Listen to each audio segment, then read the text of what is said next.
प्रश्नावली 1.1 प्रश्न 1 हम पढ़ चुके थे।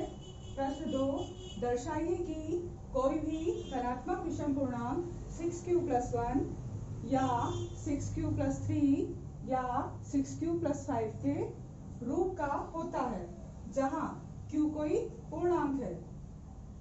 हमें दर्शाना है कि कोई भी धनात्मक विषम पूर्णांक किस रूप में हो सकता है, 6q + 1, 6q + 3 या 6q + 5 के रूप में। अब यहाँ यूक्लिड विभाजन प्रमेय का है, जहां पर हमें जो भाजक लेना है वो क्या लेना है, 6। तो हल लिखा हमने, माना कि a एक धनात्मक विषम पूर्णांक है। हमने मान लिया कि कोई a जो है एक धनात्मक विषम पूर्णांक है और जो भाजक है वो हमें क्या लेना था, 6। तो b बराबर लेना है हमें 6। इसके लिए यूक्लिड विभाजन प्रमेय का उपयोग करने पर, यूक्लिड विभाजन प्रमेय का हमने कल देखी थी पहले प्रश्न में, भाज्य बराबर भाजक गुणित भागफल प्लस शेषफल। तो यूक्लिड विभाजन प्रमेय का जब हम उपयोग करेंगे तो a भाज्य बराबर भाजक 6, भागफल आएगा, भागफल अलग अलग आएंगे तो मान लिया हमने भागफल q और शेषफल होगा r प्राप्त होंगे।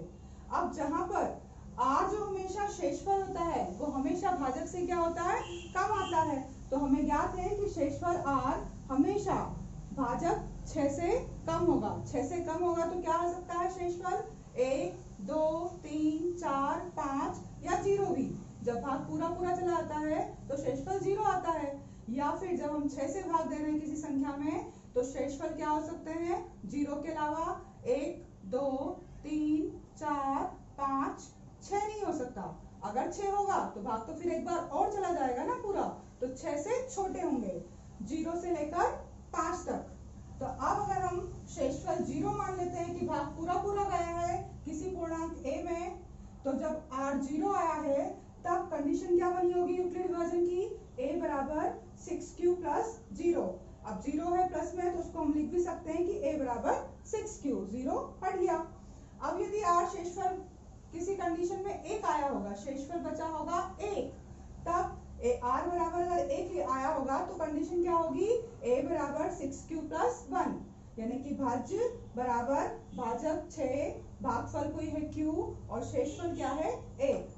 ऐसे ही r बराबर 2 लिया होगा हमने, तब कंडीशन बनी होगी हमारी a बराबर 6q + 2, r बराबर 3 लेने पर a बराबर 6q + 3, r बराबर 4 लेने पर a बराबर 6q + 4, r बराबर 5 लेने पर a बराबर 6q + 5, ये प्राप्त होंगे हमें। अब जहाँ q जो है, ये जो q है, ये q है किस रूप में, भागफल के रूप में, और a जो है वो है हमारा एक विषम पूर्णांक जो कि हमने माना था, एक विषम पूर्णांक माना था हमने a, और जिसमें हमने भाग लगाया था 6 से, यानी हमारा भाजक हुआ था 6, और जो भागफल है वो हमें q के रूप में प्राप्त हो रहा था। तो q भागफल है और एक पूर्णांक है। अब सवाल में क्या दिया हुआ है कि कोई धनात्मक विषम पूर्णांक हो, विषम संख्या हो, विषम पूर्णांक हो। तो अब a एक विषम पूर्णांक है, तब यह 6q या 6q + 2 या 6q + 4 के रूप में नहीं होगा। कंडीशन हमें कितनी मिली थी, a बराबर 6q भी आया था जब एक 0 लिया था तब, फिर 6q + 1, 6q + 2, 6q + 3, 6q + 4, 6q + 5, ये सारी कंडीशन हमें प्राप्त हुई थी हमें। परंतु a अगर विषम पूर्णांक है तो वो 6q, 6q + 2, 6q + 4, ये सब संख्याओं के रूप में प्राप्त नहीं होगा। तो a एक विषम पूर्णांक है, तब यह 6q या 6q + 2 या 6q + 4 के रूप में नहीं होगा। तब ये किस रूप में होगा, तब ये हमें मिलेगा या तो 6q + 1 या फिर 6q + 3 या फिर 6q + 5 के रूप में प्राप्त होगा। यही हमारा सवाल था कि हमें दर्शाना था कि कोई भी एक धनात्मक विषम पूर्णांक 6q + 1, 6q + 3 या 6q + 5 के रूप में प्राप्त होता है।